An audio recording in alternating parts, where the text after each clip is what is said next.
Welcome back, YouTube. Here's the next project. It's a bathroom remodel. This is what I came to. The homeowners have gutted their bathroom. I don't know what all you can see. We got one little light.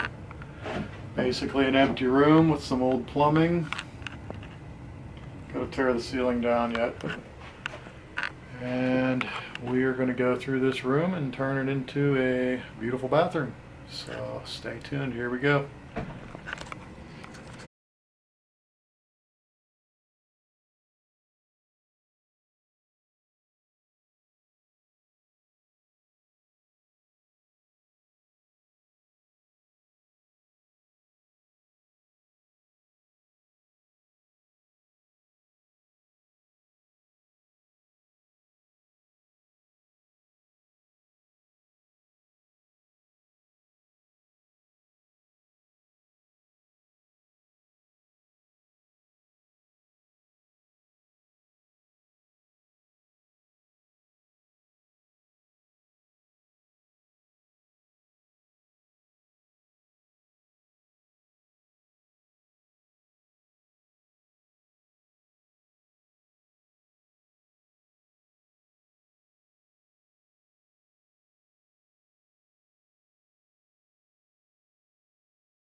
Good morning, YouTube. Here we are. Boy, that was a mess tearing this. Insulation blown in up there. Well, we got it all tore out. I don't know what the lighting's like. It's a little small, dark bathroom, so I don't know what you can see, but now we're tearing the floor out. We got some plumbing to fix up. We're just going to do tie and groove plywood down after we get all new PVC plumbing in for the shower, toilet, and sink. So that's the goal for today.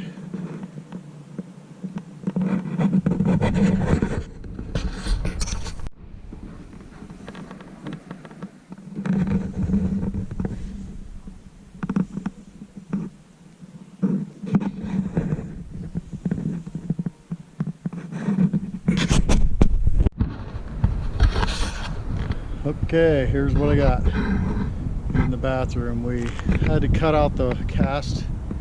There was like a big 4-inch cast iron main stack because it stuck out of the wall. The flange stuck out of the wall a little bit, so we just cut it off and ran a 3-inch PVC, put a Fernco fitting, and ran a 3-inch PVC.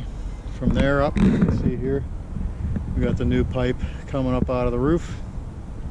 Of course, it's got a 4-inch flange on it, so we just need to replace that 4-inch flange with a 3-inch to seal up this new pipe. So here it goes.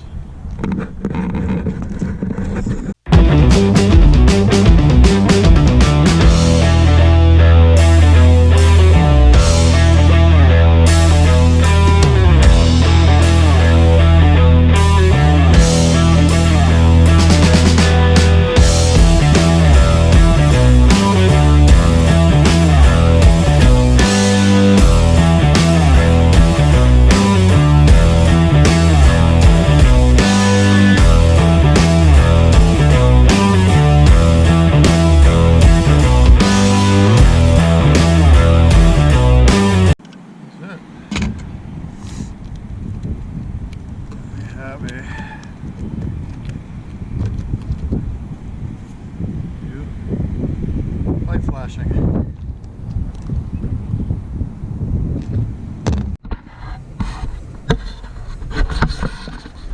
Okay, here we are back inside. Alright, so you can see here's the pipe. We cut big old cast iron. There was cast iron pipe coming out of there. The flange stuck past pretty far here. So we just cut it off below the flange. 3-inch PVC through the roof, as you can see. So the goal now, I'm going to work on some water lines because down here is leaking a little bit, and I got to cut that fitting out anyhow. So we're gonna do the water lines. What we got to do is we're gonna run 3/4 hot and cold over to here for a big shower faucet, big like many heads shower faucet. So we're gonna run a 3/4 inch hot and cold to that area and just cap them for now. We don't have the faucet and we're not framed or anything. We're just trying to get, all the work that's in the floor done up out of the floor, any plumbing, so we can put a new subfloor down here. Run these two hot and cold 3/4, put a cap on them, crimp them for now. Cut out, this was the old tub, hot and cold. Remove those. A new commode. It's just pecs coming out of the floor right there. I don't like that. We're gonna do it better than that. So we're gonna remove that line and run a new commode line. And then these two sink water lines need to be moved inside the wall, not out of the floor like that, and in a slightly new location, a little farther to the right. We're gonna measure the tub and sink to determine exactly where those are going to be. We're going to drill through the bottom plate of that wall and run 2 lines there. And we're going to shut off the water, crimp everything together, and hope we don't have any leaks. So here we go.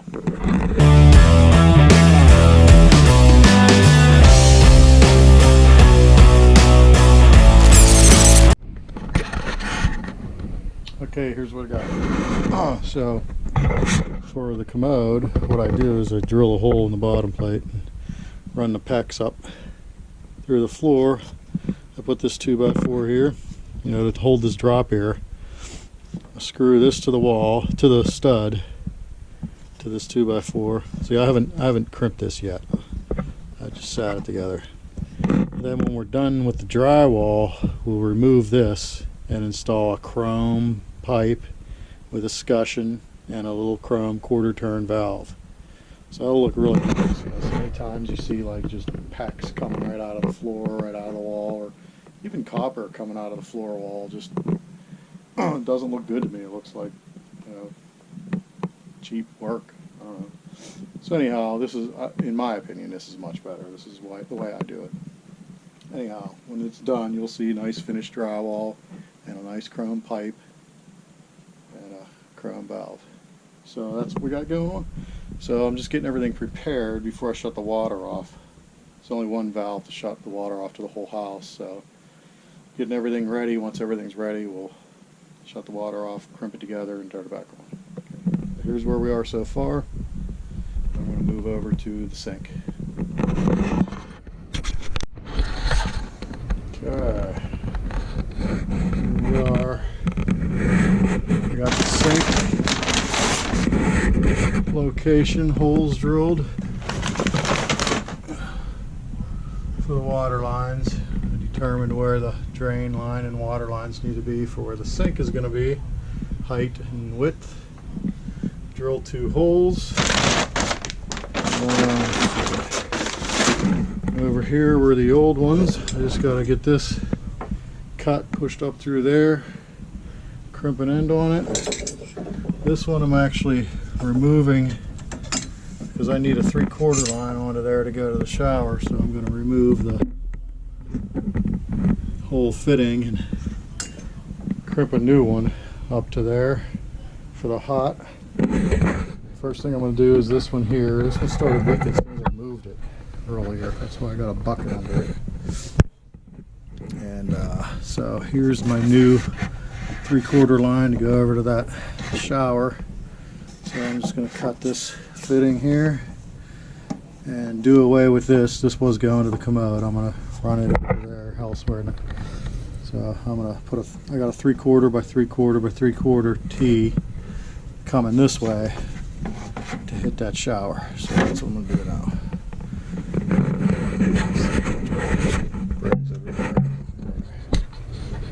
Cut it. I don't know what you can see. Lighting's not too good. All I got is that light. It's kind of hanging there. Oh, that makes it easy to see. The cord's not long enough, so it's just kind of dangling. Sure does make it nice to see. Give me a minute. Okay. See a little better what I'm about to do. So let me cut it and see how much water goes spraying everywhere.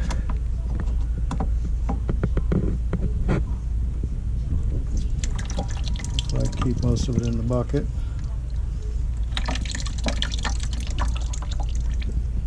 That wasn't so bad. I think that's about all of it. Or not.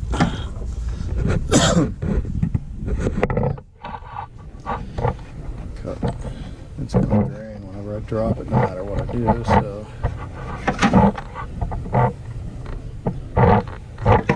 Let's cut this.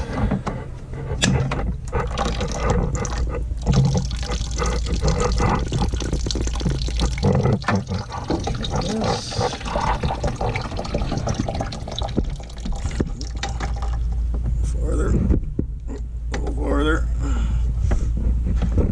There we go. Okay. Now let's get the new fitting. Okay, so they have two different kinds of crimps for pecs. Where'd the bag go? Just had it. I must have dropped it back. They have these. They're just copper rings. I don't know. They're kind of black in color, but you can tell it's just copper. And you use a tool like this to crimp them. I call these the old ones because I bought a tool to crimp those, I don't know, maybe like 20 years ago. And then the other kind that I call the new kind, you know, first time I ever saw them was a few years ago, so I figured they were new. I don't know which one's better. You know, see, here's some of the new ones. Can you see how that crimps on? You know. So it's a little different. It seems easier actually to me. That's why I thought they were new and improved, but really I have no idea. I don't know which one's better. We just happen to have, you know, a 3/4 crimp, this kind, and this crimp tool that does the new kind, or that actually could crimp, you know, 1/2 inch, 3/4, even 1 inch, they said. But so we probably would have went with all these, except they didn't have 3/4 crimp rings for this tool. So luckily we have this tool, so we got 3/4 crimp rings. You can see right there. I put the T on here, and I got those type of crimp rings. They're just solid rings for these 3/4. And now I'm going to crimp it. Let's see how that is. See? Broke my dang tripod. So, and let's see. Might have to let you see one that's in a more convenient spot because my tripod's broken.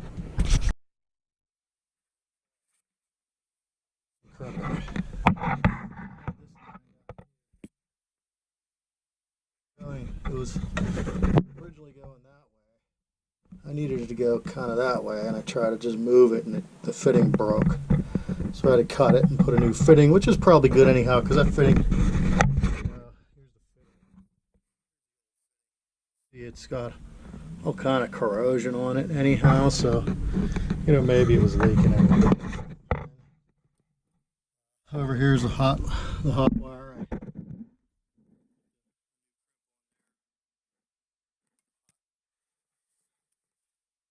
Going this way over to the new location of the sink. This is the 3/4 that I need for that shower. It has that massive shower head. I think it has jets and one big rain head and then another shower head. So we're gonna run 3/4 to it. We didn't get the shower head yet, so I'm not exactly sure what the connections are like. And there, you know, if I have to get on to 1/2 inch because it only takes 1/2 inch or something, then I'll deal with that.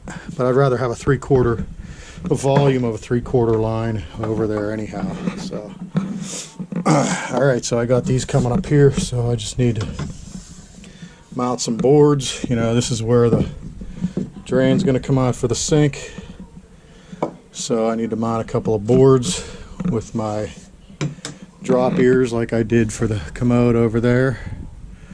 I have one for the cold, one for the hot here, so I'll see you in a minute. Okay, here's one of these crimps I'm going to show you. It's a plug. Just a barbed fitting. Barbed fitting. It's a plug because I don't have the shower faucet yet, so we don't know what we're doing here. So we're just going to plug this so we can turn the water back on. You might ask, you know, well, why don't I put a valve here? And I would, but this particular bathroom, there's not going to be any access to this plumbing, so there's no reason to put a valve. A valve might leak, so no valve, no access. That's why. Now watch this thing get crimped. So this ring just gets crimped on here like that with this tool. It's really hard to do.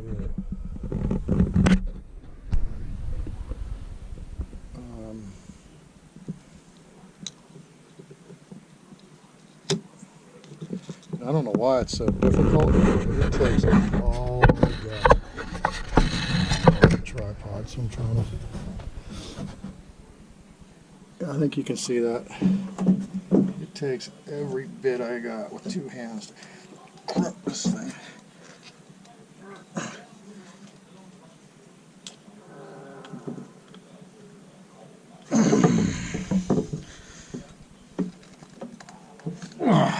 Oh, my goodness. Well, that crimp ain't tight enough. There's something wrong. So that's what it takes to crimp these. So I'm going to crimp the plug on the cold. Got the cold right here. Crimp the plug on it. And I just have to cut the main line down there to run that new half inch for the commode into the main 3/4 line there. And that's it. All my connections will be made. I'll get a bunch of clamps. I make these little clamps for these and clamp everything neatly as much as I can, and you turn the water back.